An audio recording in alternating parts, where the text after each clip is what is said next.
देखिए, मीडिया हमारे समाज का एक बहुत ही महत्वपूर्ण संस्था में से एक है। लोकतंत्र के इस देश में, भारत में, मीडिया लोकतंत्र का चौथा स्तंभ भी कहा जाता है, जो सच भी है। और मीडिया के लिए हमारा सम्मान बहुत अधिक है।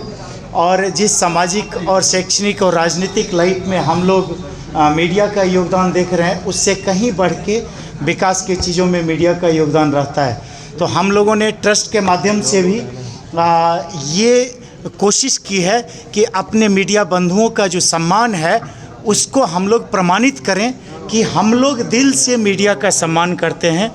चाहे वो प्रिंट मीडिया हो, इलेक्ट्रॉनिक मीडिया हो, सोशल मीडिया हो, सभी बंधुओं के लिए, जो हमारे अभिभावक हैं, कई अग्रज हैं, कुछ अनुज भी हैं, सभी लोगों के लिए हम लोग बहुत ही ज़्यादा सम्मान का भाव रखते हैं। तो हम लोग मिलजुल कर चाह रहे थे कि उनको 2025 के लिए शुभकामनाएं दें, उनके लिए, उनके परिवार के लिए, सभी लोगों के लिए। और हम ईश्वर से प्रार्थना करते हैं कि सच में ईश्वर, अल्लाह, खुदा सब मिल कर के आप लोगों के परिवार को और परिवार के सदस्यों को एक बहुत ही अच्छी, लंबी और बड़ी ज़िंदगी प्रदान करें। यही हम लोगों की शुभकामनाएं भी है। और इसी के मकसद से हम लोग ये मिलन समारोह रखें। कई बार ऐसा होता है कि जब बड़े पदाधिकारी हों या कहीं घटना स्थल पर किसी की बाइक लेनी पड़ती है और अधिकारी मौजूद होते हैं, उसके बावजूद भी वो कहते हैं कि हम बाइक देने के अधिकारी नहीं हैं। क्या यह मीडिया का सम्मान है, या इस पर कभी किसी ने कभी कोई बात उठाते क्यों नहीं? बिल्कुल, आप जो कह रहे हैं, देखिए सर, चाहे वो पदाधिकारी हो, चाहे वो कोई जनप्रतिनिधि हो, चाहे वो कोई भी ऐसा व्यक्ति हो जो समाज सेवी हो, किसी संस्था से जुड़ा हुआ कोई उच्च स्तर का या मध्यम स्तर का कोई व्यक्ति हो, मीडिया अपना काम कर रही है। प्रोफेशनलिज्म में अगर आप किसी से कुछ क्वेश्चन करने जा रहे हैं तो इसको इस भाव से देखा जाए, आप उस विषय वस्तु को सकारात्मक रूप से उठाना चाहते हैं ताकि उस पदाधिकारी की भी मदद हो। लेकिन इसके बावजूद जिनके मन में खोट होता है वो लोग मीडिया को अवॉइड करते हैं। कहते हैं ना कि जिसके कलेजे में दम होता है वो मीडिया के सवालों से क्यों भागेंगे। जो लोग भागते हैं वो गलत हैं। मीडिया हर जगह सही होता है। अपमान और सम्मान की बात कर रहा हूँ, क्या वह अपमान नहीं है? बिल्कुल बिल्कुल, वो अपमान की श्रेणी में आता है। लेकिन मैं इसको मीडिया का अपमान नहीं मानता हूँ, मैं उस पदाधिकारी का स्वयं का अपमान मानता हूँ जिसके कलेजे में इतना दम ही नहीं है कि मीडिया के सवालों का जवाब दे सके। 2025 को किस रूप से देखा जाना चाहिए बेगूसराय के परिदृश्य में? 2025 बेगूसराय के लिए एक माइलस्टोन होगा। मैं सच में आपको बता रहा हूँ, ये घिसी पिटी यहाँ पे सामाजिक और राजनीतिक व्यवस्था जो बहाल हो रखी है, जिसमें लोगों को तरह तरह के विचारधाराओं के बावजूद, लोगों की अयोग्यता हो, योग्यता हो, उसके बावजूद बिना डिफरेंशिएट किए हुए लोगों को धन के कारण, बल के कारण तवज्जो मिल जाती है।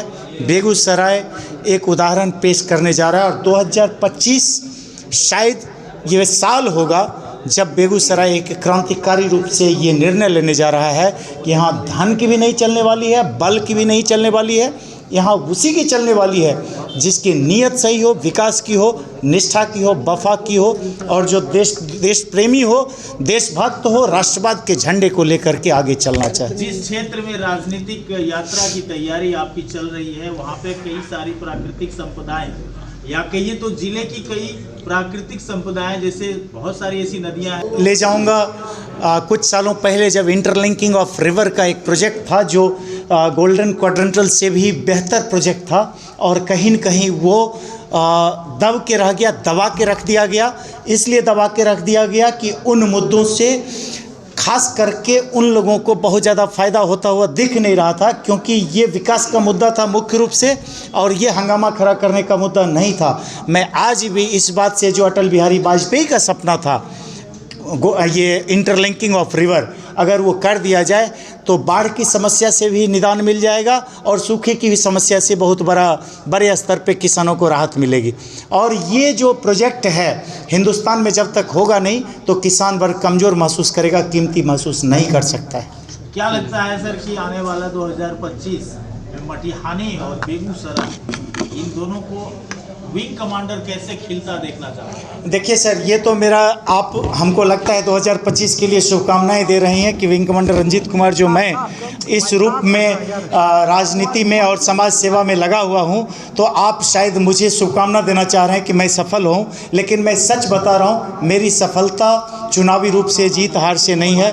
मेरी सफलता मुद्दे अगर जो पूरे होते जाए, कोई भी करे, मेरे माध्यम से हो या किसी अन्य के माध्यम से हो, मटिहानी को बाढ़ से अस्थायी रूप से उसका निदान मिले, मटिहानी में सिमरिया से लेके महेंद्रपुर के घाट को सिरेनुमा बनाया जाए, उसके ऊपर ट्रैक बनाया जाए, 4 लेन हाईवे जो सिमरिया से लेके बलिया का बाईपास का रूप हो, उसको गंगा से मैक्सिमम 500 से 600 मीटर उत्तरी भाग में बनाया जाए ताकि वो नेचुरल रूप से बांध का रूप ले, और बेगूसराय के लिए एक बाईपास का भी काम करे। सामहो अखा कुरहा जो कि मटिहानी का एक भाग है, बेगूसराय का गौरव है, सामहो अखा कुरहा जहाँ पे तरसों के पानी को नहीं रोका जा सकता है, वहाँ बाढ़ का स्थायी निदान नहीं है, वहाँ पे है तीनों पंचायत में 3 हॉस्टल बने और बाढ़ आने से पूर्व ही लोगों को सूचित किया जाए कि अपने पशु के साथ में अपने जो व्यक्ति हैं उस हॉस्टल में पहुंच जाएं, वहाँ पे कम्युनिटी किचन स्टार्ट हो, पशु के लिए चारा हो, दवाई हो।